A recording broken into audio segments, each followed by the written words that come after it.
Adolf Hitler's ascent to power is a tale woven with ambition, manipulation, and a methodical approach to recruitment that transcended mere wartime strategies.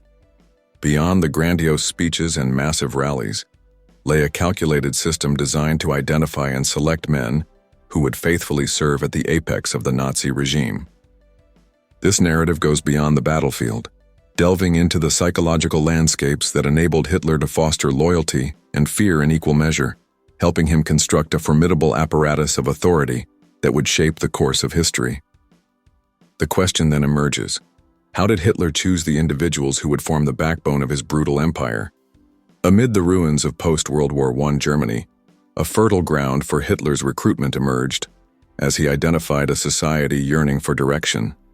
The humiliation from the Treaty of Versailles left many men feeling betrayed, inflaming their desire for revenge and power. Sensing this unrest, Hitler meticulously sought out individuals who shared his ideology, a potent blend of nationalism, anti-Semitism, and a disdain for the existing order. But the distinguishing factor he sought was unwavering fidelity to him as a leader. It wasn't merely loyalty to the Nazi Party or Germany. It was an intimate devotion to Hitler himself, marking those who would rise alongside him as part of an elite cadre bound by a common ambition. Hitler's method left no room for dissent or failure. In his early days, he gathered around him devoted figures like Heinrich Himmler and Joseph Goebbels, who, despite their own flaws and ambitions, displayed a blind loyalty that Hitler treasured above all else. This first principle of his recruiting strategy revealed a grim truth.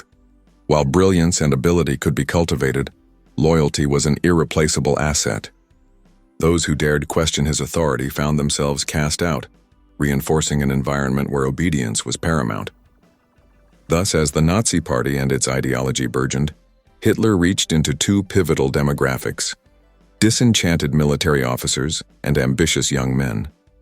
He offered the former a chance to reclaim their honor and restore national pride, while enticing the latter with rapid ascension to power, encouraging them to forsake moral reservations for the sake of ambition. Through these tactical maneuvers, Hitler assembled a cadre of leaders willing to execute his directives without question, creating an impenetrable lineage of control.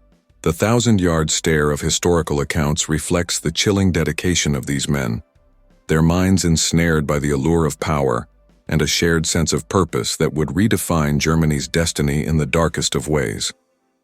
Their recruitment underscores how personal loyalty intertwines with collective tragedy, a cautionary tale on the rippling effects of power and the sinister allure of ideological devotion.